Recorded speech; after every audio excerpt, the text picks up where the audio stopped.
Bismillahirrahmanirrahim. The search for MH370 continues. As I stated at yesterday's press conference, this is now a truly international effort. Our focus remains the search and rescue operation.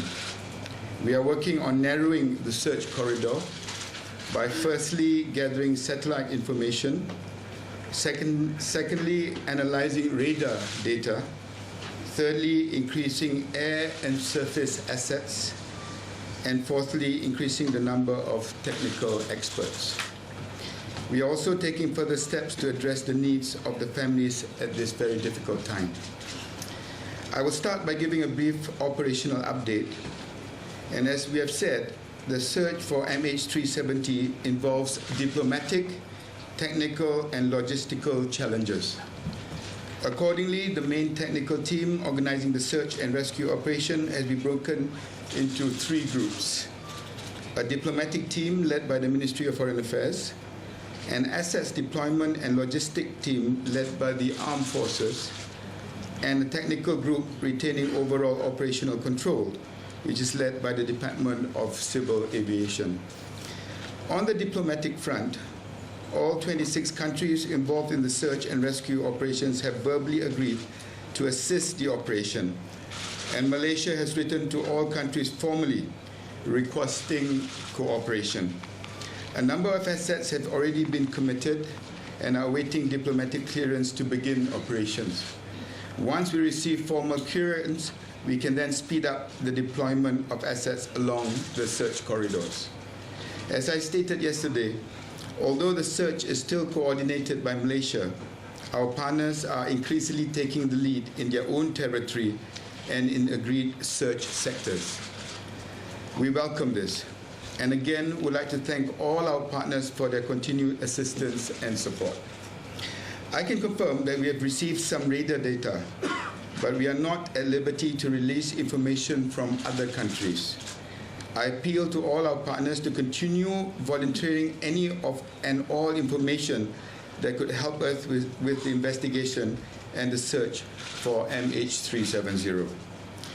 Regarding reports that a plane was sighted in the Maldives, I can confirm that the Malaysian Chief of the Defence Force has contacted his counterpart in the Maldives, who has confirmed that these reports are not true. I am aware of speculation that additional waypoints were added to the aircraft's flight routing. I can confirm that the aircraft flew on a normal routing up until the waypoint Igari. There is no additional waypoint on MH370's documented flight plan, which depicts normal routing all the way to Beijing. On the police investigation, as the Inspector General of the Police confirmed, the case has been classified under Section 130C of the Penal Code. All passengers, crew, and ground staff handling the aircraft are being investigated. We are sharing all information relevant to the case with all relevant international investigative agencies that require it. We have received passengers' background checks from all countries apart from Ukraine and Russia, both of which had nationals on board. So far, no information of significance on any passengers has been found. Local and international expertise have been recruited to examine the pilot's flight simulator.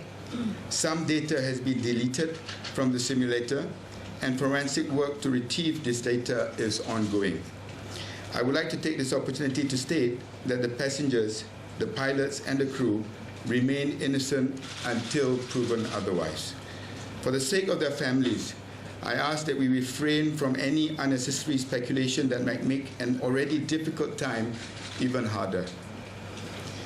I would like to announce that in addition to the team that is already on the ground, Malaysia is currently assembling a high-level team that will immediately travel to Beijing. The team will give briefings and updates to the next of kin on the latest situation on the search and rescue plans. The team will include representatives from the Prime Minister's Office, the Ministry of Foreign Affairs, the Royal Malaysian Air Force, the Department of Civil Aviation, and Malaysian Airlines. The team will be led by Lieutenant General Datuk Sri Akbar bin Haji Abdul Samad, RMEF, Air Operation Commander of the Royal Malaysian Air Force, assisted by Ahmad Nizar bin Zulfakar, Director of Air Traffic Services, Department of Civil Aviation, and will include a senior 777 pilot. We will persevere. Our immediate focus is the search and rescue operation, and we are pursuing every means possible to narrow the two search corridors. Thank you. Okay, gentlemen, we'll take Q&A session. We'll start with the local media first.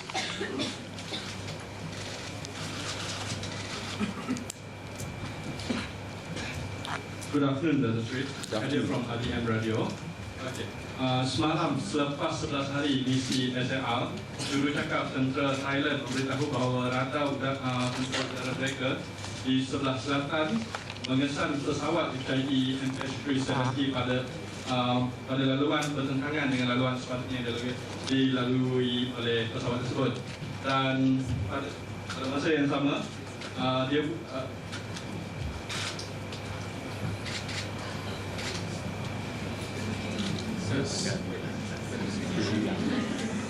dan pada masa sama, Panglima Tentera Udaranya, Marshal Presiden Tong, memberitahu bahawa radar di utara tidak mengesan pesawat tersebut. Adakah maklumat ini telah disahkan dan bagaimana pula perkembangan dengan misi di koridor utara selepas pendedahan ini? Sebab itulah saya dalam apa jua maklumat yang kita terima mesti dapat korroborasi daripada pihak-pihak berkenaan, dan saya sendiri telah berjumpa dan menghubungi the Permanent Secretary the Ministry of Defence of Thailand, General Nipat Tonglek. Sebab itu kita tidak boleh mengesahkan apa yang telah dinyatakan tadi, sama ada ya atau tidak. Yes, Datuk Seri, saya Farhana daripada Belakang Datuk Seri. Saya nak tanya mengenai simulator.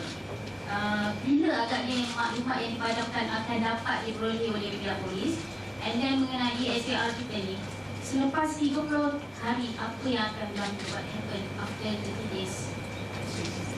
Saya baru berjumpa dengan delegasi dan juga satu pasukan daripada Perancis pagi tadi, di mana mereka mempunyai pengalaman dalam tragedi Air France, di mana 2 tahun diambil untuk mendapat black box berkenaan dengan pesawat Air France tadi, dan maklumat dan pengalaman mereka akan membantu kita untuk membuat keputusan yang selanjutnya. Simulator, tidak simulator. Berkenaan dengan simulator itu, pakar-pakar forensik kita, termasuk dari cyber security, dari MAS sendiri, dan juga pakar-pakar daripada luar negara sedang menelitinya. Dan apa yang dimaksudkan dengan yang dah padam itu adalah data log kepada permainan flight simulator dalam simulator itu. Berapa orang kumpulan penyiasat? Adalah beberapa orang yang pakar dalam bidang. Okay, please, your question, sir. On your Welcome, sir. I'm Shakir from XZ. On the request for data info from every country, are you requesting for the raw data from them, the recording, or is it just for them to analyze and give the feedback? I've said that yesterday that the area that we're covering north and south corridors is huge, and our immediate focus is how to reduce the siege areas from these 2 corridors. And the way to move forward in reducing it is 4 ways that we have decided on. One is gathering satellite information, as I said earlier. Secondly is analyzing the radar data as it becomes available, whether it's primary or secondary, commercial or military. Thirdly is increasing the air and surface assets, and it depends very much on when and how we do it, and how we are actually going to do the search will depend on what assets are going to be deployed. And finally, increasing the number of technical experts, which includes the French delegation, which I met earlier today. Yes. Yes, sir. Question, sir. Hi. We have received a raw data from can you share with us proficiently and how significant is that raw data in this effort? Not yet, but I can confirm that the cooperation from all the countries that I've contacted has first indicated that this is an unprecedented case, and secondly, that they will give us full cooperation. So I think it's a bit too premature to reveal this data. And secondly, as you can appreciate, this data that has been given to us is very sensitive to the nations, and I would need their clearance before I can release them. But how significant is this to research? Sorry? How significant is the raw data? We will leave that to the experts who are with us today in every aspect. So the fourth area in which we want to reduce, because we cannot move away from the focus of reducing the corridor. And the fourth area was increasing the number of technical experts, and that includes those experts that can actually analyze and digest the data that is available to us. Yes, Miss, your question, please. Encik Jauhari, the National Union of Flight Attendants this year, they have said that MAS has not briefed them on any progress since the incident took place. Can you comment on that? And, Your sorry, Isabel from Star Online. And Datuk Sri, the National Union of Flight Attendants is also requesting that authorities step up and form a task force with the union so that they can be apprised on the developments. Well, we have obviously informed all our unions, in-house unions. We have not officially informed the National Flight Attendants Union. We're not sure whether the crew on board were members of the union. We do know that all flight crew, I'm talking about the cabin crew, sorry, I'm a bit lost for words here. All cabin crew in Malaysia Airlines are represented by an in-house union right now. Yes, please, sir. Amri dari TBL Hijrah. Datuk Sri, mengenai operasi SAR di bahagian koridor selatan, bagaimana operasi untuk pengesan contohnya siasat dan radar? Kita tahu di bahagian koridor utara melibatkan banyak tanah yang dilakukan. Jadi untuk transport pula mengenai simulator, kenapa agaknya dikatakan dari masa sebulan untuk penyiasat, dan adakah dakwaan yang mengatakan perisian simulator itu menjumpai 5 landasan pendek di sekitar Maldives dan juga India? Very appropriate question as regards to the southern corridor, which is a vast mass of open sea. And that is our, some priority is given to that area. This morning, I spoke to Admiral Locklear of PECOM in trying to identify equipment that would assist us in locating a possibility of a black box, if that is the focus. And the French experts that I spoke to earlier this afternoon, in looking for the black box, which took them 2 years, in the Atlantic, the equipment that they used. We are now identifying the assets, but as far as primary radar is concerned, there are only 2 countries in the southern corridor that can assist us. That is Indonesia and Australia, and both have indicated that they were willing to lead in the search and rescue operations in that sector. Okay, how was... No, ada satu lagi. Sorry. Flight simulator ni kita baru ambil pada hari Ahad yang lepas, 16 hari bulan, jadi bukan sebulan lah. Dan dari simulator ni kita dapati mengandungi 3 permainan flight simulator. Yang pertama dinamakan Flight Simulator X, yang kedua Flight Simulator 9, dan yang ketiga X Flight 10. Jadi pakar-pakar sedang menelitinya. Tapi apa yang penting dalam perkara ini, ahli keluarga memberi kita kerjasama sepenuh Apa juga yang kami perlukan, semua ahli keluarga mereka, kedua-dua pilot dan co-pilot dalam menjalankan siasatan, mereka memberi sepenuh kerjasama dan kami tidak ada masalah dalam mendapatkan apa juga maklumat-maklumat berkenaan kedua-dua pilot dan co-pilot. Okay, we'll now start with the foreign media itself. Please, your question, please. Please identify from where and please refrain to one question per agency. Mr. Watson, ITV News. We asked you on Monday before the time was now to apologise to the families. After what we've witnessed here this afternoon, is the time not really now? The time is still to look for the aircraft. Okay, the gentleman, sir, please. Sydney Morning Herald. Inspector General, where is the investigation at? Have you got any leads? Where is the investigation going? What have you ruled out? What have you haven't not ruled out? The investigations are still focused to the 4 areas that I have mentioned earlier on. I do not wish to elaborate what has been ruled out and what has not been ruled out. I think let us still focus on the 4 areas and we'll get to it. Yes, please, sir. Your question. This is a question for the Minister. I'm from the BBC. Can you confirm that after the turnback, radar data shows that the plane passed through at least 2 waypoints before it headed out into the Bay of Bengal? Do you have evidence to support that 2 waypoints were passed through in a sort of zigzag pattern as it headed out into the Bay of Bengal? I think that was something that we are going to investigate. I think we have passed through that stage now. What we're going to do now is to find the aircraft. That I think is more important than that. Let us investigate on that. What evidence do you have? Do you have a picture that shows it passing through? I think that is something that the investigation is doing now.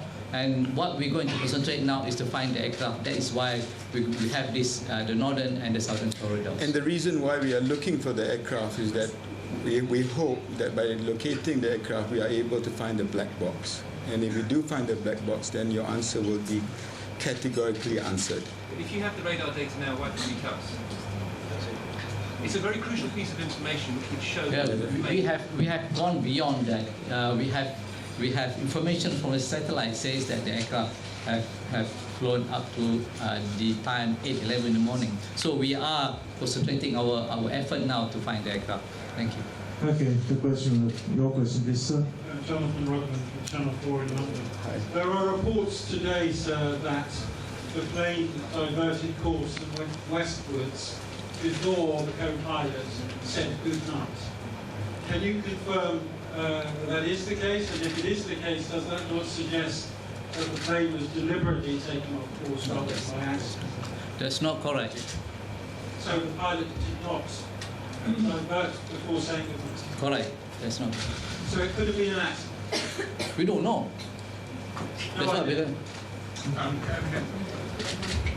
Hello, Mark Stone from Sky News. Can I just get your reaction, please, to the very difficult, heartbreaking scenes taking place right outside this room right now? Families of those on board, they came in here, they unfurled the banner.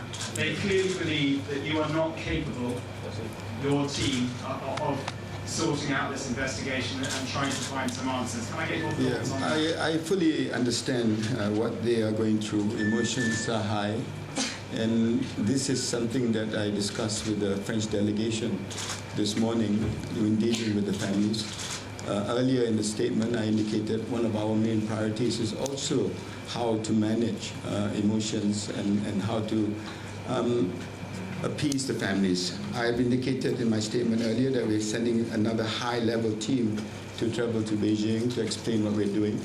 And I hope, then I appeal to everybody that though we understand their concerns, we are trying our very best. And it is heart-wrenching, even for me.